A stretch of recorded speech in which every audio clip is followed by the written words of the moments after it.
Part 1 এর ভিডিওটা যেখান থেকে শেষ হয়েছিল এক্স্যাক্টলি সেখান থেকে শুরু হচ্ছে, কারণ একটাই ভিডিও জাস্ট কেটে 2 ভাগ করা। সো আই হোপ আপনারা বিরক্ত হননি। ওই পুলিশ স্টেশনে যখন সঞ্জয়কে আর কি পুলিশ ধরতে যায়, তখন যে দেখে যে সঞ্জয় ওখানে শুয়ে ঘুমাচ্ছে। জাস্ট ইমাজিন যে ক্রিমিনাল ক্রাইম করার পরে, ক্রাইম মানে চুরি ডাকাতি না, ইভেন চুরি ডাকাতি করলেও মানুষ এট দ্য ফার্স্ট স্টেট কি করে, যে যায় পালানোর চেষ্টা করে, যে আমি কিছুক্ষণ অ্যাটলিস্ট পালাই থাকি যাতে ধরা না পড়ি। সেখানে মার্ডারের মতো কোনো কাহিনী করার পরে ক্রিমিনাল ফার্স্ট যেটা করে সেটা হচ্ছে পালায় যায়। এটা আমরা যারা অনেক স্টোরি শুনে ফেলছি ক্রাইম রিলেটেড তারা জানি। তো সেখানে সঞ্জয় এত বড় একটা কাহিনী করার পরে, এত নিকৃষ্ট একটা কি বলবো পাপ করার পরে সে আসলে আরেকটা পুলিশ স্টেশনে যায় ঘুমায় যায়। জাস্ট মানে আমি এখানে দুইটা কথা বলবো। প্রথমত হচ্ছে যে ওর মাথা কি পরিমাণে ঠান্ডা, একটা ক্রিমিনালের মাথা কি পরিমাণে ঠান্ডা হইলে সে এরকম একটা বিশাল একটা ক্রাইম করার পরে যে নিশ্চিন্তে পুলিশ স্টেশনে ঘুমায়। আরেকটা কথা হচ্ছে ও যেহেতু পুলিশের হয়ে কাজ করত সেহেতু হয়তো ওর মধ্যে ভয় ছিল না যে পুলিশ ওকে ধরবে। হয়তো ও ভেবেছিল যে পুলিশ যদি জানতেও পারে তাহলে ওকে বাঁচাই ফেলবে কোনোভাবে। মানে ভয় থাকলে তো মানুষের আবার পুলিশ স্টেশনে যায় আর কি ঘুমানোর কথা না, যেখানে চুরি করছি, আমি সাপোজ আমি যেখানে চুরি করছি সেখানে চুরি করে খাই দায় ঘুমাই গেছি, বিষয়টা এরকম। যাই হোক, এবার সঞ্জয়ের কথা একটু বলি। সঞ্জয় শুধু সিভিক ভলেন্টিয়ার বা দালাল হিসেবে কাজ করতো, বিষয়টা এরকম না। সঞ্জয়ের বিরুদ্ধে অনেক জায়গায় এরকম অনেক ছোটখাটো অকাজ করার রিপোর্ট এসছে। According to some reports Sanjay already 4টা বিয়ে করে ফেলছে এবং সবগুলা 3টা বউয়ের সাথে ওর ডিভোর্স হয়ে গেছে, কারণ ও হচ্ছে ওর বউদেরকে নির্যাতন করতো, মারপিট করতো। ওর একটা ওয়াইফ যে কিনা রিপোর্ট করছিল যে সে যখন প্রেগনেন্ট ছিল ওই অবস্থায় সঞ্জয় ওকে আর কি মারপিট করে, টর্চার করে। এছাড়া বাকি 2জন ওয়াইফের সাথেও ও সেম কাইন্ড অফ টর্চার করতো দেখে বউরা আর কি সহ্য করতে না পেরে ওর থেকে আলাদা হয়ে যায়। আর একজন ওয়াইফ আছে, মানে ছিলেন, যিনি ক্যান্সার হয়ে মারা যায়। এছাড়াও সঞ্জয়ের নামে বিভিন্ন জায়গায় সাপোজ ছুটকা ছাটকা অকাজ করা, সাপোজ কারোর উপর মাস্তানি করা, টাকা পয়সা নেওয়া, এসবের রিপোর্টস তো আছে। বাট তারপরেও পুলিশের হয়ে কাজ করে। I don't know Y, maybe এই কারণে যে যেমন চোর, ছিনতাইকারী এসবের মধ্যেও আসলে পুলিশের সোর্স থাকে যারা পুলিশের হয়ে ইনফরমেশন কালেক্ট করে বেড়ায়। সাপোজ সে নিজে চোর, তারপরেও পুলিশকে চুরি রিলেটেড ইনফরমেশন দেয়, সেরকম। সেই জন্য হয়তো সঞ্জয় নিজে এরকম কি বলবো ক্রিমিনাল হওয়া সত্ত্বেও পুলিশের সুনজরে ছিল। এরপর ইমিডিয়েটলি ওখান থেকে সঞ্জয়কে অ্যারেস্ট করা হয়। অ্যারেস্ট করার পরে ওকে রিমান্ডে নেওয়া হয়, 14 দিনের রিমান্ড। বাট মজার বিষয় হচ্ছে রিমান্ড শুরু হওয়ার ঘন্টাখানেক পরে কি কয়েক ঘন্টা পরে সঞ্জয় স্বীকার করে যে yes, I did this, I did all of this, যা যা হয়েছে সব আমি করছি, এন্ড আমাকে ফাঁসি দিয়ে দেন, কোনো সমস্যা নেই আমার। আমি জানি না কেন ও এত ইজিলি স্বীকার করে ফেললো। মানে ওই 1 ঘন্টা কি যে টাইমটা পার হয়েছে রিমান্ডের, সেই টাইমের মধ্যে পুলিশ কি এমন ডলা দিয়ে দিল যে সঞ্জয় জাস্ট স্বীকার করে ফেললো হাসতে হাসতে যে হ্যাঁ আমি সব করছি, এবং he very confidently said that আমাকে ফাঁসি দিয়ে দেন, আমার কোনো সমস্যা নেই।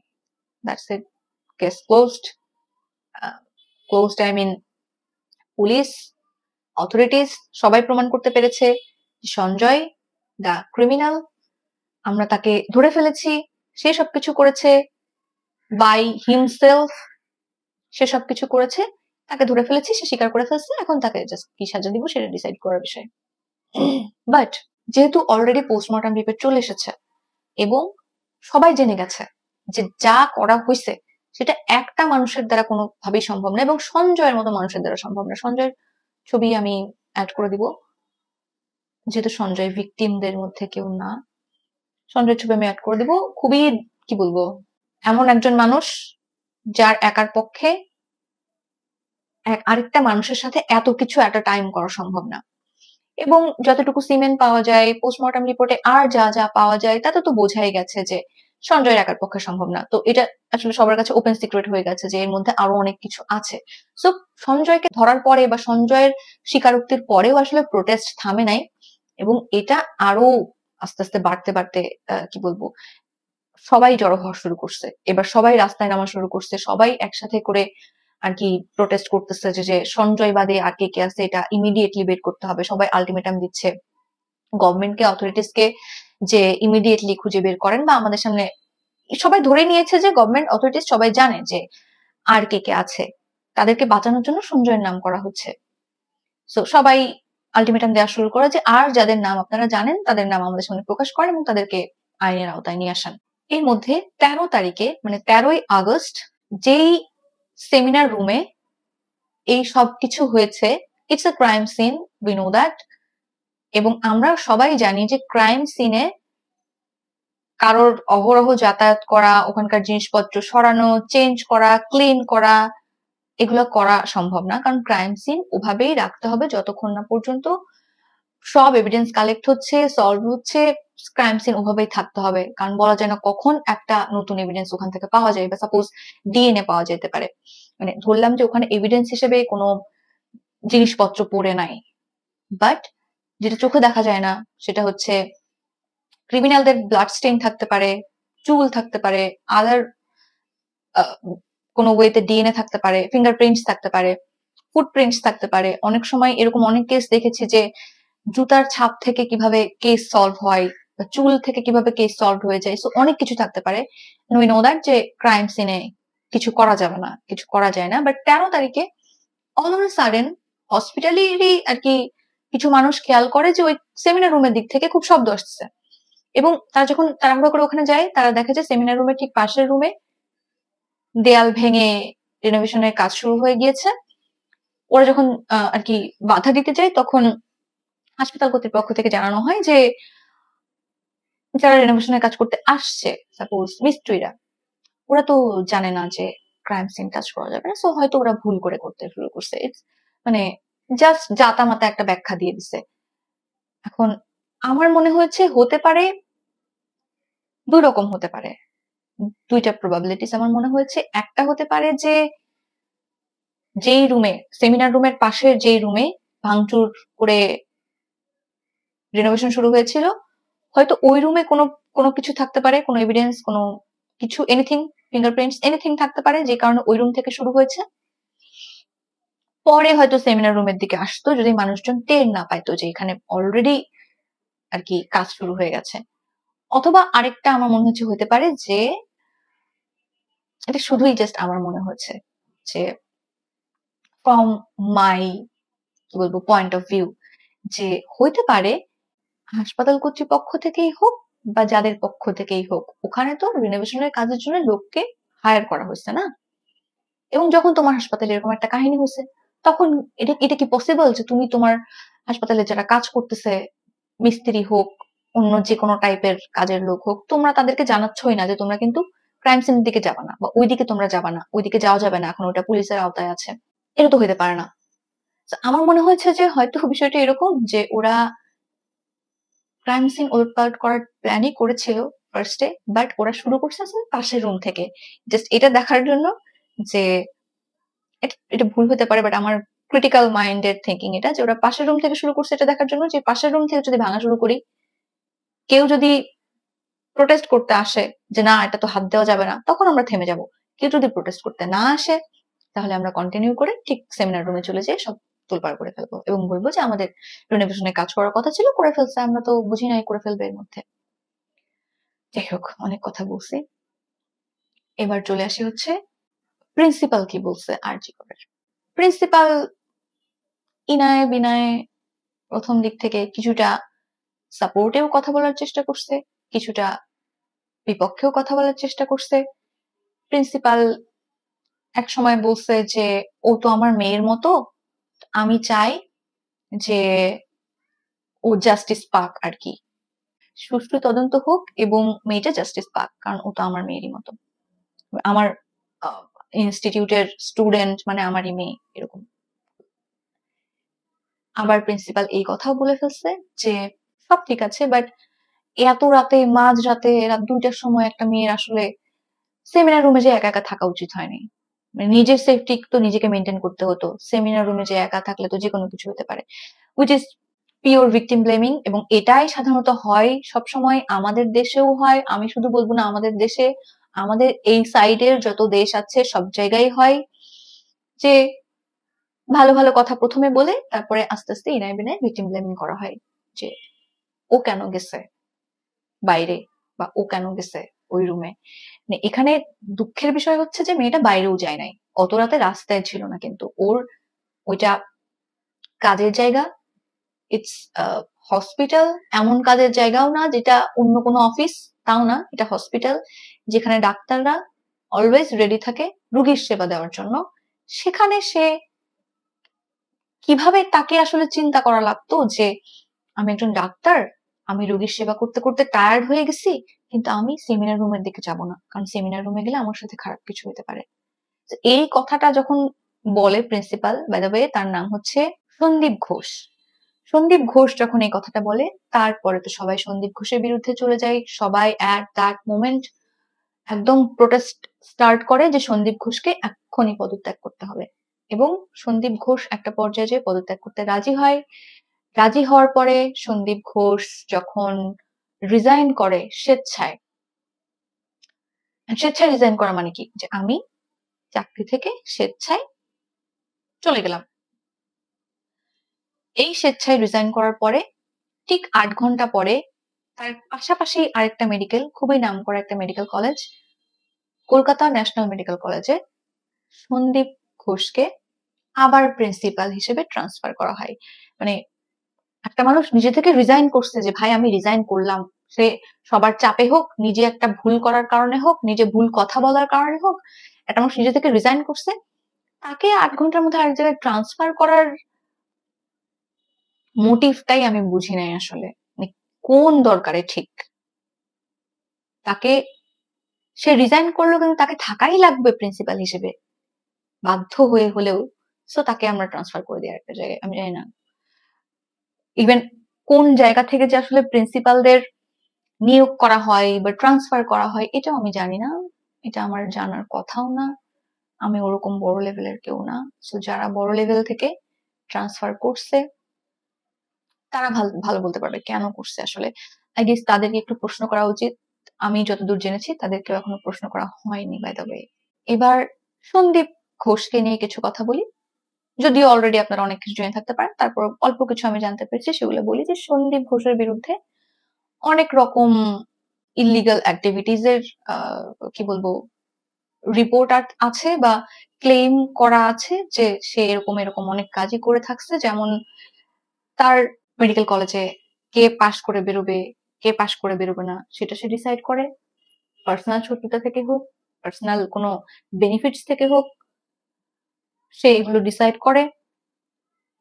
যদি সে দেখে যে তার রুলস অ্যান্ড রেগুলেশনস এর বিরুদ্ধে বা তার পছন্দের বাইরে কেউ কথা বলতেছে, তাকে পাশ করায় না। এরকম কিছু আমি শিওর না, কারণ আমি 1-2 জায়গায় দেখেছি, আর বাকি জায়গায় আমি পাইনি এরকম কোনো কিছু। বাট এরকম কথা আসছে যে সন্দীপ ঘোষ এর আগেও বেশ কয়েকজন স্টুডেন্টকে আর কি পার্সোনালি এরকম করছে, যে ফেল করায় দিছে কোনো একটা ইস্যু ধরে, এবং এরকম কথাও বলছে যে পাস করতে হলে কি করতে হবে। You know what I mean, মানে এখানে কত রকম কিছু থাকতে পারে। যাই হোক, এছাড়াও যেই varsity, I mean medical college বা হসপিটালের বিভিন্ন টেন্ডার, বিভিন্ন বিল পাস হয় যখন, বিভিন্ন রকম কাজ কারবারের মধ্যে তো 2 নাম্বারই তো আছে। এগুলো তো আই ডোন্ট থিঙ্ক আর বলার প্রয়োজন আছে, কারণ এটা সব জায়গায় হয়, এভরিওয়্যার, সব জায়গায় হয়। বাই দ্য ওয়ে, আমি ভিডিও বানাতে বানাতে যখন মাত্র 20 মিনিট হয়েছে, স্টোরি কেবল জমে উঠছে, তখন আমার মাইকের কানেকশন বন্ধ হয়ে গেছে। এরপরে আমি আরো 40 মিনিট ভিডিও করেছি, কোন সাউন্ড আসে নাই। এরপরে আমার লিটারালি চেক করার সময় মাথায় হাত উঠে গেছে। এরপরে আমি আমার মাইকে চার্জ করছি, ওয়েট করছি, আবার শুরু করছি, আবার ভিডিও করতেছি, আবার আমার ফোনের জায়গা শেষ হয়ে গেছে, আবার বন্ধ হয়ে গেছে, আবার শুরু করছি আমি। অনেক কষ্ট করে ভিডিওটা আজকে, আমি জানি না আজকে কেন জানি খুব বাধা আসতেছে, অনেক কষ্ট হয়েছে। সো তার বিনিময়ে আপনারা অবশ্যই সাবস্ক্রাইব করতে ভুলবেন না। যারা কিনা সাবস্ক্রাইব না করে ভিডিও দেখেন, প্লিজ সাবস্ক্রাইব করতে ভুলবেন না। বুঝতেই পারছেন আমি একটা ভিডিও আমার রেকর্ড করতে লিটারেলি সময় লাগে, যদি অনেক বড় ভিডিও হয়, অনেস্টলি বলি, তাহলে অনেক বড় ভিডিও হলে আমার রেকর্ড করতে সময় লাগে 1.5 ঘন্টা, এরপর এডিটিং এর পর যতটুকু থাকে। আজকের ভিডিওটা রেকর্ড করতে আমি যখন শুরু করছি তখন বাজে ভোর 5টা, এখন বাজে 8টা, 8টা বেজে পার হয়ে গেছে, আমি জানি না কখন শেষ হবে। যাই হোক, সাবস্ক্রাইব করতে ভুলবেন না। এরপরে তো যখন সন্দীপ ঘোষকে কলকাতা ন্যাশনাল মেডিকেল কলেজে ট্রান্সফার করা হয়, তখন কলকাতা ন্যাশনাল মেডিকেল কলেজের যেই স্টুডেন্টস, স্টাফস, ডক্টরস, অথরিটিস, মানে একদম উপর থেকে শুরু করে নিচে পর্যন্ত যত লোকজন আছে সবাই আসলে প্রোটেস্ট করা শুরু করে যে আমরা সন্দীপ ঘোষকে আমাদের মেডিকেল কলেজে চাই না, তাকে আমরা ঢুকতে দিব না। এবং প্রোটেস্টের এক পর্যায়ে তারা কলেজের গেটে তালা লাগায় দেয় এবং সন্দীপ ঘোষকে ঢুকতে দিব না এবং দিব না, যে সেই জায়গাতে স্টিক থাকে এবং প্রোটেস্ট করতে থাকে। এক পর্যায়ে অবশ্য হাইকোর্ট থেকে রায় দেওয়া হয় যে না, সন্দীপ ঘোষকে আসলে ট্রান্সফার করে অন্য মেডিকেলে দেওয়া যাবে না, কারণ হাইকোর্ট হয়তো বুঝতে পারে যে তার বিরুদ্ধে যেই অ্যালিগেশনস আছে এরপরে তাকে আসলে অন্য জায়গায় ট্রান্সফার করা উচিত না। সো সন্দীপ ঘোষকে একেবারেই কি বলবো, আমি বাংলা ইংলিশ দুইটা ওয়ার্ডই হারাই ফেলছি, সন্দীপ ঘোষকে পার্মানেন্টলি ছাঁটাই অবস্থায় রাখা হয়, মানে ও জবে ঢুকতে পারবে না এরকম। তো ততক্ষণে অলরেডি পুরো ইন্ডিয়া, শুধু কলকাতা না পুরো ইন্ডিয়া বিষয়টা ছড়াই গেছে। 14 তারিখের কথা বলতেছিলাম যে সন্দীপ ঘোষকে আর কি সবাই প্রোটেস্ট করে ন্যাশনাল মেডিকেলে জয়েন করতে দেয় না, এবং ততক্ষণে অলরেডি ইন্ডিয়াতে আর কি ইন্ডিপেন্ডেন্স ডে চলে আসে অলমোস্ট, মানে 15 তারিখ। এবং আমরা জানি যে সবাই ইন্ডিয়া থেকে সবাই হচ্ছে ডিসাইড করে যে আমরা এবার ইন্ডিপেন্ডেন্স ডে পালন করব না, আমরা প্রোটেস্ট করব, আমরা দিন রাত মিলে প্রোটেস্ট করব। এটা শুধু ইন্ডিয়ার মধ্যেই সীমাবদ্ধ থাকে না, এটা আমরা জানি যে আমাদের দেশেও চলে আসে, আমাদের দেশ থেকেও অনেকেই প্রোটেস্ট করা শুরু করে, ইভেন স্টিল নাও করছে as far as I know. এবং এই বিষয়টা আর কি অনেক বড় হয়ে যায়। যখন এই বিষয়টা অনেক বড় হয়ে যায় তখন 14 তারিখেই কেসটা আর কি পুলিশ থেকে নিয়ে সিবিআই এর হাতে হ্যান্ড ওভার করা হয়, কারণ পুলিশ 9 তারিখ থেকে 14 তারিখ এতদিন হয়ে গেছে এখনো সলভ করতে পারে নাই, জাস্ট সঞ্জয় রায়কে ধরে নিয়ে বসে আছে।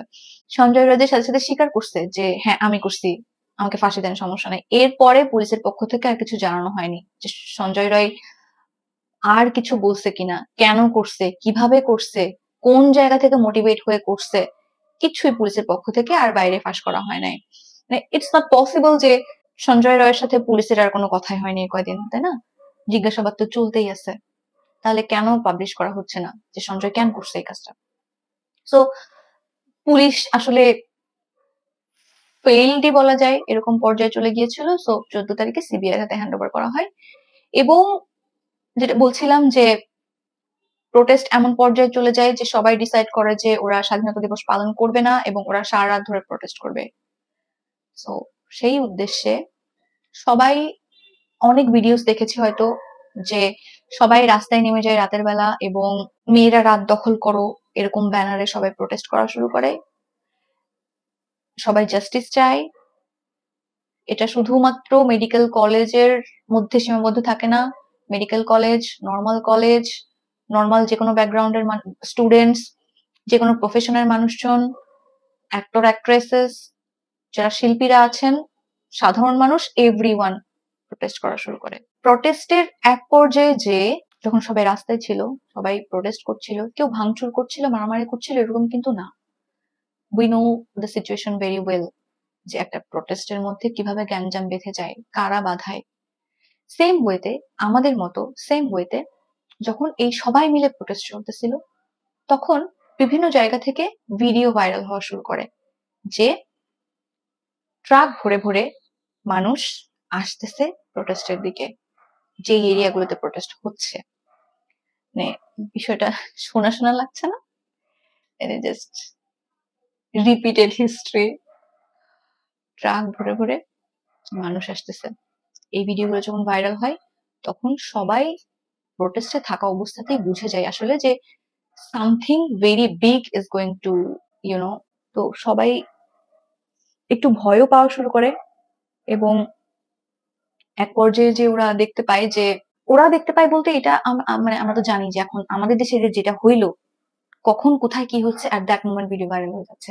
তো ওখানেও সেরকম হচ্ছিল, তো সবাই জেনে যায় যে কিভাবে কি হচ্ছে। তো ট্রাকে করে করে এই যে মানুষ আসতেছিল, ছেলে মানুষ, এরা আস্তে আস্তে আস্তে আস্তে করে এই প্রোটেস্টের মধ্যে অ্যাড হয়ে যায়, এবং অ্যাড হয়ে ওরা আসলে প্রোটেস্টর্স হিসেবে তারা অ্যাক্টিং করতে শুরু করে, এবং জাস্ট লাইক আওয়ার্স একটা পর্যায়ে যে প্রোটেস্টের মধ্যে থেকে আস্তে আস্তে হইচই গ্যাঞ্জাম শুরু হয়ে যায়।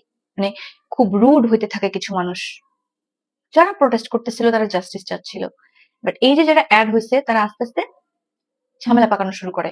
এরা খুব কি বলবো আক্রমণাত্মক হওয়া শুরু করে, এবং এক পর্যায়ে যে এরা ভাঙচুর শুরু করে। আমি একটা ভিডিও দেখছি যে এরা মানে কিছু মানুষ পোলাপান জাস্ট আমাদের কাহিনীর মতো লিটারালি সামনে যা পাচ্ছে সব ভাঙচুর করতেছে, এভরিথিং। যখন এই ভাঙচুরটা শুরু হয় তখন যারা প্রোটেস্টার বাইরে ছিল, অ্যাকচুয়াল প্রোটেস্টার, তারা না বুঝে যায় যে এখানে কি হয়েছে। মেনলি ওরা বুঝে যায় যে আমাদের মধ্যে এই যে বাইরে থেকে যারা ট্রাক ঘুরে ঘুরে আসছে এরা সবাই মিশে গেছে অলরেডি, এবং এরা এখন আমরা তো বুঝতে আর বলা লাগে না এরা কি করতে আসছে। তো এরা সেটাই শুরু করছে। তখন নাকি যে প্রোটেস্টে ছিল এরকম একজনের কথাই আমি বলতেছি, সে ওখানে দেখে ভিডিও বানাইছে যে তখন নাকি যেই ছেলেগুলো ছিল, ছেলে ডাক্তাররা বা ছেলে স্টুডেন্টরা, ছেলে কি বলবো সাধারণ মানুষজন যারা কিনা প্রোটেস্ট করছিল জাস্টিসের জন্য, তারা নাকি মেয়েগুলোকে প্রোটেক্ট করা শুরু করে। তারা বারবার বলতে থাকে যে তোমরা সবাই ভেতরে চলে যাও, যার যার বাড়ি চলে যাবা, না কোথায় চলে যাবা, তো কলেজের ভেতরে আশেপাশে বাসার মধ্যে সব জায়গায় তোমরা আর কি ভেতরে চলে যাও, কারণ এখানে যেটা হইতে যাচ্ছে এখন সেটা খুব খারাপ। তো আগে তোমাদেরকে প্রোটেক্ট করা জরুরি। এই জিনিসটা না আমার এই জিনিসটা শোনার পর আমার খুব ভালো লেগেছে, কারণ as far as I can remember কয়েকদিন আগে হইলেও এরকম সময়ে যখন একটা গ্যাঞ্জাম পেকে যাইতো তখন মেয়েদের জন্য খুব খারাপ সিচুয়েশন হয়ে যেত, যে যার মতো পারে সুযোগ নেওয়ার চেষ্টা করতো। বাট এইবার আমাদের দেশে যেটা হইলো, এই সময় আমরা দেখছি যে প্রোটেস্টের সময় আমাদের যারা স্টুডেন্ট ভাইয়ারা আছেন, আঙ্কেলরা আছেন, সাধারণ মানুষ যারা ছেলে মানুষগুলো আছেন, আমরা সবগুলো ভিডিওতে দেখেছি যে তারা মেয়েগুলোকে কিভাবে প্রোটেক্ট করার চেষ্টা করছে। তারা মেয়েগুলোকে প্রোটেক্ট করার জন্য গুলি খাইছে, অনেকে এরকম গুলি খাইছে, আহত হয়েছে, মারা গেছে, যারা কিনা জাস্ট মেয়েগুলোকে প্রোটেক্ট করে সেভ করার জন্য সামনে যে দাঁড়াইছে। এবং আমার জানা পর্যন্ত আমার সামনে এরকম কোনো কেস আসে নাই যেখানে কিনা এই ছেলেগুলো বা এই লোকগুলো মেয়েগুলোকে প্রোটেক্ট না করে আর কি চলে গেছে। সেম ভাবে এটা আমার খুবই ভালো লাগছে। মানে এটা আমার মনে হচ্ছে যে 2-3 বছর আগে হলে হয়তো ইমাজিন করা যেত না যতটা নির্ভয়ে এবার মেয়ে মানুষগুলো রাস্তায় নামতে পারছে প্রোটেস্টের জন্য। সেম ভাবে ওই দিন ইন্ডিয়াতেও কলকাতাতেও তাই হয়, ছেলেগুলা খুব চেষ্টা করছে মেয়েগুলোকে প্রোটেক্ট করার, এবং ওরা সবাইকে ইনফর্ম করার ট্রাই করছে যে তোমরা যারা হোস্টেলে আছো মেয়েরা, তারা দরজা জানলা লাগাই রাখো, এবং যতজনকে পারো সেভ করার চেষ্টা করো, মেয়েদেরকে জায়গা দাও, এরকম করে। বেশ কিছু ভিডিও ভাইরাল হয়েছে যে এই যে লোকগুলা যে ভাঙচুর করতেছিল, এরা তো এলোপাথারি ভাঙচুর করতেছিল, প্লাস এরা যে গার্লস হোস্টেল গুলো আছে এইগুলোতে দেয়াল বেয়ে বেয়ে উঠার চেষ্টা করছিল, দরজা ভেঙে ঢোকার চেষ্টা করছিল, যে জন্য কিনা গার্লস হোস্টেল যেগুলো ছিল এই মেয়েগুলাকে ঘরে দরজা জানলা বন্ধ করে লাইট অফ করে বসে থাকতে হয়েছে, যে যাতে তারা সেফ থাকতে পারে অ্যাটলিস্ট। এরপর পুলিশের কি ভূমিকা ছিল সেটা বলি। যখন এই যে মানে বাইরের মানুষ এসে যখন প্রোটেস্টরদের উপর হামলা চালাচ্ছিল বা মেয়েদের হোস্টেল ভেঙে ঢুকতে যাচ্ছিল বা সামনে যা পাচ্ছিল ভাঙচুর করছিল, তখন পুলিশের ভূমিকা ছিল যে পুলিশের যে ব্যারিকেড গুলো ছিল ইন্ডিভিজুয়ালি উল্লেখ করা হয়েছে প্রত্যেকের স্টেটমেন্টে যারা প্রোটেস্টে ছিল, যে পুলিশের ব্যারিকেড বিশাল একটা ব্যারিকেড, তার সামনে একটা করে পুলিশ দাঁড়ায় পাহারা দিচ্ছে। পাহারা দিচ্ছে না, তারা লিটারালি দেখছে কি চলতেছে। ব্যারিকেডের ওই পাশে শয়ে শয়ে মানুষ, মানে তাদের মধ্যে ভাঙচুর চলতেছে, যারা বাইরে থেকে আসছে ট্রাকে করে তারা সবাইকে অ্যাটাক করতেছে, এবং একজন একজন করে পুলিশ তারা তারা দেখতেছে জাস্ট। এবং এটাও ওরা জানায় যে যখন সকাল বা দিনের বেলা ছিল, তখন যখন প্রটেস্টাররা বাইরে ছিল, তখন অনেক পুলিশ পাহারায় ছিল, অনেক পুলিশ পাহারায় ছিল। কিন্তু যখন সন্ধ্যা হয়ে রাত হয়ে গেছে, তখন পুলিশের মানে আরো বেশি ফোর্স লাগানো উচিত ছিল পাহারায়, বাট তখন এই যে বড় বড় ব্যারিকেডের সামনে একজন করে পুলিশ দাঁড়ায় ছিল, just just to see what is happening. বেশ কিছু জায়গায় বেশ কিছু রকম ইনফরমেশন আছে। একটা জায়গায় আমি দেখেছি যে এই যে ট্রাকে করে যে লোক আসছে, কিছু না হলেও 2500 থেকে 3000 লোক আসছে। একটা জায়গায় দেখেছি যে 4000 মতো লোক আসছে ট্রাকে করে করে। এন্ড ট্রাকে করে লোক কেন আসে, এটা আমাদের চেয়ে ভালো আই ডোন্ট থিঙ্ক আর কেউ জানে এট দিস মোমেন্ট, কারণ আমরা খুব রিসেন্টলি ফেস করেছি, আমরা অনেকদিন ধরে ফেস করেছি আর কি, আমি বলবো। সো আরেকটা জায়গায় বলা হয়েছে যে হাইকোর্টের মতে, আমি কোনো প্রুফ পাইনি যে হাইকোর্ট আদৌ এটা বলেছে কিনা বা কোনো স্টেটমেন্ট দিয়েছে কিনা, বাট একটা জায়গায় পেয়েছি যে হাইকোর্টের মতে 7,000 মানুষ ট্রাকে করে বিভিন্ন সাইড থেকে এসে এসে, বিভিন্ন আশপাশের এরিয়া থেকে এসে এসে অ্যাড হয়েছে প্রোটেস্টারের মধ্যে, এবং এরা পরবর্তীতে ভাঙচুর করা শুরু করছে, এই যে ম্যাসাকার করা শুরু করছে। মানে জাস্ট ইমাজিন দ্য নাম্বার, 7,000 মানুষ আসছে জাস্ট শুধু এই প্রোটেস্টটাকে প্রোটেস্ট করার জন্য, আমি বলবো, যাতে প্রোটেস্টররা জাস্টিসের জন্য প্রোটেস্ট না করতে পারে। And মজার বিষয় হচ্ছে এই 7,000 মানুষ যে আসছে, সে যেই লোভের কারণেই আমি বলি, যেই লোভেই হোক না কেন, টাকার লোভে হোক, এনিথিং, টাকার লোভে ছাড়া কেন আসে আই ডোন্ট নো, টাকার লোভেই মানুষ সব করে। তো এই যে লোভে পড়ে আসছে, এরা যদি এই 7,000 মানুষ যদি নেগেটিভ হয়ে না এসে পজিটিভ হয়ে আসতো, তাহলে আরো 7,000 মানুষ অ্যাড হতো যারা জাস্টিস চায়, এবং আমার মনে হয় তাহলে আরো অনেক তাড়াতাড়ি কেসটা সলভ হয়ে যেত, জাস্টিস পাওয়া যেত। আরো একটা মজার বিষয় হয়েছে, যেটার এক্সপ্লেনেশন আমি পেয়েছি প্রোটেস্টে ছিল এরকম একজনের ভিডিও দেখে, যে এটা একটা মজার ইনফরমেশন, হ্যাঁ, যারা প্রোটেস্ট ভাঙতে আসছে, আমরা বলি এই সাপোজ 7,000 মানুষ, এরা তো আসছে বিভিন্ন জায়গা থেকে, কলকাতা বা বাংলা যে এরিয়াটা, যেখানে সবাই বাংলায় কথা বলে, সেই এরিয়া থেকেই শুধু না, 7,000 মানুষ। তো you know, you can even imagine যে 7,000 মানুষ শুধু বাংলায় কথা বলে এরকম মানুষ আসে নাই, অনেক জায়গা থেকে আসছে, অনেক এরিয়া থেকে আসছে, ট্রাকে করে যেহেতু আসছে, অনেক দূর দূরান্ত থেকেই আসছে। তো এই 7,000 মানুষ আসার পরে যেই ভাঙচুরটা শুরু হয়, সেই ভাঙচুরটাতে আরজিকর মেডিকেল কলেজের 3rd ফ্লোর, বাংলায় যদি বলি 4 তলা, ইংলিশ হিসাবে 3rd ফ্লোর, আমরা বাংলায় বলবো সাপোজ 4 তলায় একটা কেস হয়ে গেছে, তখন 4 তলা মানে 4 তলা। কিন্তু যখন সাপোজ যারা ইংলিশে বলবে না বা যারা অন্য ভাষায় বলবে, তাদের ক্ষেত্রে কি হয়ে যাবে, কারো ক্ষেত্রে 3rd ফ্লোর মানে 3 তলা হতে পারে, কারো ক্ষেত্রে 3rd ফ্লোর মানে 4 তলা হতে পারে। আমার নিজেরই অনেক সময় কনফিউশন হয়েছে যখন আমি লিফটে উঠি, যখন উঁচু বিল্ডিং এর লিফটে উঠি, তখন আমার অনেক সময় হিসাব করতে হয় যে গ্রাউন্ড ফ্লোর, তারপরে একতলা মানে আসলে একতলা না 2 তলা। So, বুঝতেই পারছেন এই প্রবলেম অনেকেরই হবে, যারা ট্রাকে করে আসছে প্রোটেস্ট ভাঙতে, তাদের তো হওয়ারই কথা। সো এই যখন ভাঙচুরটা শুরু হয়, তখন আরজিকর মেডিকেল কলেজের 3 তলা, 3 তলার সবকিছু ভেঙে চুরে তোলপাড় করে একদম উল্টায় ফেলা হয়। কারা ভাঙছে কেউ কাউকে নাম ধরে চেনে না, বাট সবাই মিলে, ভিডিও আমি দেখছি, আপনারা হয়তো দেখে থাকতে পারবেন, ভেঙে তোলপাড় করা হয়।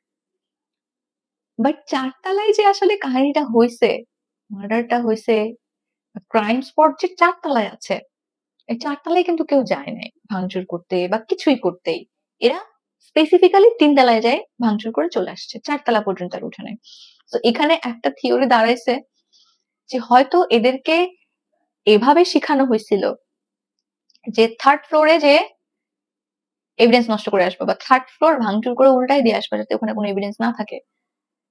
বাট এরা আসলে সবাই তো 3rd ফ্লোর মানে 4 তলা বুঝে নাই, অনেকেই হয়তো 3rd ফ্লোর মানে 3 তলায় বুঝছে, তাই না?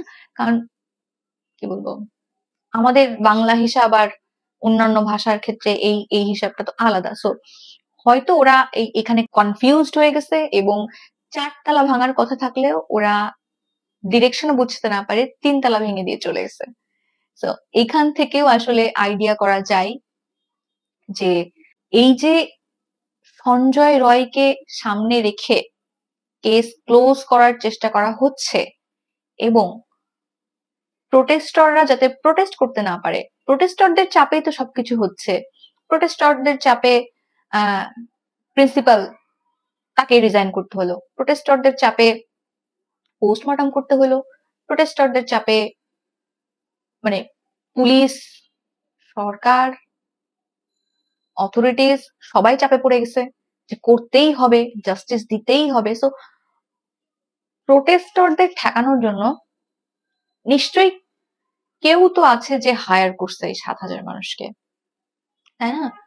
এখন আমরা যদি বলি সঞ্জয় রায় ক্রিমিনাল, যাকে কিনা ধরা হয়েছে, এই সঞ্জয় রায় যদি ক্রিমিনাল হয়, সঞ্জয় রায়ের পক্ষে কি আদৌ 7,000 মানুষকে হায়ার করা সম্ভব? হায়ার করতে হলে কি হয়? সাপোজ আমাকে আপনারা চিনেন, কয়জন চিনেন? আই ডোন্ট থিঙ্ক যে আপনারা 1,000 মানুষ আমাকে চিনেন, তাই না? আমি যদি বলি যে আমার হয়ে কোথাও একটা যে ভাঙচুর করে দিয়ে চলে আসেন, তাহলে কিন্তু কেউ যাবেন না। বাট আমি যদি এরকম কোনো একটা ফ্যাসিলিটিস আপনাদেরকে অফার করি যেটাতে আপনাদের লাভ হবে, আমি এক্স্যাক্টলি আপনাদের কথাই বলছি না, আমি জাস্ট উদাহরণ দিচ্ছি। সাপোজ আমি সঞ্জয় রায়, সেভাবে উদাহরণ দিচ্ছি, আমি বলছি না যে আপনারা ভাঙচুর করতে চলে যাবেন আমার কাছ থেকে কিছু পাইলে। এখন সঞ্জয় রায় যদি ক্রিমিনাল হয়, সঞ্জয় রায়কে নিশ্চয়ই এই 7,000 মানুষকে হায়ার করতে হলে কিছু দিতে হবে। কিছু বলতে কি? টাকা। 7,000 মানুষকে তো একটা করে অটোগ্রাফ দিলে তো ভাঙচুর করে দিয়ে আসবে না অবশ্যই। সঞ্জয় রায় সেরকম কেউ না, কারণ টাকা দিয়ে হায়ার করতে হবে। 7,000 মানুষকে টাকা দিয়ে হায়ার করতে হলে ঠিক কত টাকার প্রয়োজন? Just imagine. 7,000 মানুষকে যদি 2 টাকা করে দেওয়া যায় তো 14,000 হয়ে যাবে, যেখানে সঞ্জয় রায়ের বেতনই হচ্ছে 12 থেকে 14,000। 2 টাকার বিনিময়ে তো কেউ ভাঙচুর করতে যাবে না। তো বুঝতেই পারছেন যে ইটস ক্লিয়ার দ্যাট সঞ্জয় রায়ের পক্ষে মানুষ হায়ার করানো সম্ভব না। সঞ্জয় রায়ের হয়ে 7,000 মানুষ মানে ফাইট করতে যাচ্ছে, এটাও সম্ভব না। তার পক্ষে সম্ভব যার অনেক ক্ষমতা, উই নো কাদের পক্ষে সম্ভব, এবং যার অনেক টাকা, উই নো কিভাবে টাকা সম্ভব। তো হয়তো এরকম কেউ পেছনে আছে যেই কারণে এত কিছু হচ্ছে, যেই কারণে একটা কেস এভাবে ঝুলাই নিয়ে বেড়াচ্ছে, একবার এক এক কথা বলতেছে। আমার মনে হয়েছে যে এই পেছনে যেই থাকুক না কেন, সঞ্জয় রয় আছে এটা তো আমার বিলিভ হয় না। পেছনে কেউ তো একজন আছে পাওয়ারফুল, একজন হোক, দুজন হোক, তিনজন হোক। এই পেছনে যারা আছে তারা, আমি বলবো, প্রথম ভুল তো করছে, মেয়েটা অসুস্থ হয়ে মারা গেছে এটা বলে। পরের ভুল করছে সুইসাইড করে মারা গেছে বলে। তারপরের ভুল করছে সঞ্জয় রায়কে তুড়ি মেরে জাস্ট ক্রিমিনাল হিসেবে দেখায়, সঞ্জয় রায়ের মুখ দিয়ে স্বীকার করায় যে হ্যাঁ আমাকে ফাঁসি দিয়ে দেন, সমস্যা নাই। আমি বলবো সবচেয়ে আরেকটা তো আছে, আরেকটা ভুল করছে যে সন্দীপ ঘোষ মানে প্রিন্সিপাল, সে রিজাইন করার পরে তাকে আরেক জায়গায় আবার প্রিন্সিপাল বানায়, এটা মস্ত বড় ভুল। তবে আমি বলবো সবচেয়ে বড় ভুল করছে যে এই যে 7,000 মানুষ হায়ার করে একটা নাটক করে, নাটক মানে ভাঙচুর করে, মানে এটা হচ্ছে, আমি এরকম অনেক কিছু প্রেডিক্ট করেছিলাম আমাদের দেশে যা হয়েছে সেই সময়। তো এখন সেম প্রেডিকশন আমাকে আসলে করতে, আমি যা প্রেডিক্ট করেছিলাম তাই ঠিক ছিল আলটিমেটলি, ক্রেডিট নিচ্ছি না, বাট আইডিয়া তো করা যায়। তো এই এই আরজি করার কেসের ক্ষেত্রে আমি বলবো যে এই যে 7,000 মানুষ ভাড়া করে যা করা হয়েছে, এটা হচ্ছে কফিনের, নিজের কফিনে নিজেই লাস্ট একটা পেরেক ঠুকে দেওয়া। এরপর বিষয়টা অনেক দূর যাবে আসলে, কারণ সবার কাছে এখন প্রুফ হয়ে গেছে, প্রুভ হয়ে গেছে যে বিষয়টার পেছনে বড় কেউ আছে। যাই হোক, এখন পর্যন্ত আমি যখন ভিডিও বানাচ্ছি, আমি লাস্ট যে ইনফরমেশন কালেক্ট করছি যেখান থেকে, সেটা জাস্ট একদিন আগে ইনফরমেশন ছিল। এরপর আমি গুগল সার্চ করে বিভিন্ন অনলাইন নিউজ পেপার থেকে যা দেখছি, বিষয়টা এখন ওই পর্যন্তই আছে। এর মধ্যে আমি হড়বড় করে বলছি যে শেষ করার জন্য ভিডিওটা অনেক বড় হয়ে গেছে। এর মধ্যে মমতা ব্যানার্জি অনেক কিছু বলে ফেলছে, আপনারা হয়তো জানেন, আমি আর যাচ্ছি না। অনেক কিছু বলার পরে সে আবার নিজের পিঠ বাঁচানোর জন্য নিজেই প্রোটেস্ট করতে নেমে গেছে, which is very funny। এবং মমতা ব্যানার্জি যেটা দাবি করছে এখন যে ফাঁসি চাই, ফাঁসি চাই, এখন আমাদের মনে হতে পারে যে সে তো ঠিকই দাবি করছে, ফাঁসি দেওয়া উচিত, ডিরেক্ট ফাঁসি চাই। বা ডিরেক্ট এনকাউন্টার চাই। আমরা সাধারণত এরকমই চাই, বাট এখানে অনেকের মতে, অনেক থিওরি মতে এবং আমার মতেও কিছু প্রবলেম আছে ডিরেক্ট ফাঁসি দিলে। ডিরেক্ট ফাঁসি দিলে যেটা হবে, সঞ্জয় রায়কে যদি ফাঁসি দিয়ে দেওয়া হয়, তাহলে এর পেছনের মাথাগুলাকে তাদের কিন্তু বের করা সম্ভব হয় না কোনোদিন। আবার এক সঞ্জয় রায়কে যদি ফাঁসি দেওয়া হয়, তাতেই এরকম হবে না যে ইন্ডিয়াতে বা বাংলাদেশে বা কোথাও কোনো রেপ হচ্ছে না, কারণ সব ক্রিমিনালই জানে মার্ডার করার পরে ফাঁসি হবে প্রমাণ হলে, তারপরেও তো ক্রাইম করে, কারণ তারা ওইটা মাথায় রেখেই করে যে আমাদের ধরা পড়লে তারপর না ফাঁসি হবে, ধরা না পড়লে তো ঠিক আছে। তো ফাঁসি চাওয়াটা, মমতা ব্যানার্জির ফাঁসি চাওয়াটা আসলে at this moment it's not the proper solution আমি বলবো। এখানে আপনাদের অনেক ভিন্ন মত থাকতে পারে, আই রেসপেক্ট দ্যাট, এটা জাস্ট আমার মত এবং আরো অনেকের মত। এবার বিষয়টা এই পর্যন্ত এভাবেই চলছে, সিবিআই হাতে কেস চলে গেছে, এখন protest as far as I know চলতেছে, এবং এখন অনলাইন মিডিয়াগুলোতে যাদের একটা প্ল্যাটফর্ম আছে, তারা চেষ্টা করছে ভিডিও মেক করার, not for views or subscription. বিষয়টা এরকম যে কথা বলার জন্য, কারণ অনলাইন মানে সোশ্যাল মিডিয়ার পাওয়ার, এখন আমরা সবাই জানি সোশ্যাল মিডিয়ার কি পাওয়ার, সেটা মনে হয় আগস্ট মাসে বসে বাংলাদেশিদের থেকে বেশি কেউ জানে না। সোশ্যাল মিডিয়ায় কথা বলা হচ্ছে যেন বিষয়টা চাপা পড়ে না যায়। প্রোটেস্টারদের তো হইতে পারে একদিন মারলে, দুদিন মারলে, 3 দিন মারলে 4 দিনের দিন মানুষ কমে যাবে, এত মানুষ ভয়ে প্রোটেস্ট করতে আসবে না। বাট যদি সোশ্যাল মিডিয়াতে এটা নিয়ে মানে রেগুলার চর্চা হতে থাকে, তখন দেখা যাবে যে প্রোটেস্টারদের মধ্যেও সাহস আসে। আমরা তো দেখছি অলরেডি সেটা, আরো মানুষ অ্যাড হয়, ইন্টারন্যাশনালি বিষয়টা স্প্রেড হয়, মানে অনেক কিছু হয় আর কি। এবং যারা পেছনে থাকে, যারা ল মেকার্স থাকে, যারা হাইড করার চেষ্টা করে ক্রাইম গুলোকে বা ক্রিমিনালকে, তারাও চাপে পড়ে যায়। সো জাস্ট এই জায়গা থেকে সবাই এখন সেম টপিকে সেম বিষয়ে ভিডিও বানাচ্ছে। তো জাস্ট এটাই, এই জন্যই। যদি কোনো ইনফরমেশন ভুল বলে থাকি, again I am saying that কমেন্টে জানাবেন, আমি ভুল স্বীকার করতে নিঃসন্দেহে রাজি আছি, কিছু মনে করবো না। অনেক ইনফরমেশন তো হতেই পারে যে এর মধ্যে অনেক মিস ইনফরমেশন চলে আসছে, অনেক ভুল ইনফরমেশন ছড়াই গেছে সব জায়গায়, সো হতেই পারে আমি যেটা জেনেছি সেটা ভুল হতে পারে। যাই হোক, আর কথা বাড়াচ্ছি না, আই ডোন্ট থিঙ্ক আর কথা বাড়ানোর প্রয়োজন আছে, ভিডিওটা এমনিতে অনেক লম্বা হয়ে গেছে। এর পরবর্তী আপডেটস যখন আসবে, আশা করছি ভালো আপডেটসই আসবে, সবাই যে জাস্টিস চাচ্ছে সেটা পাওয়া যাবে এবং জানা যাবে যে কেন, কিভাবে, কারা করেছে। এটা বলে আজকের মতো শেষ করছি। আশা করছি আপনারা বিরক্ত হবেন না, বিরক্ত হলে আমাকে গালি দিতে পারেন, সমস্যা নাই, আই উইল নট মাইন্ড। আর আমার আরেকটা ভিডিও রেডি আছে, সো এবারের ভিডিওটা তাড়াতাড়ি চলে আসবে এই ভিডিওটা যাওয়ার পরেই। ততদিন পর্যন্ত সাথে থাকবেন, ভালো থাকবেন, সুস্থ থাকবেন, সাবস্ক্রাইব করতে ভুলবেন না।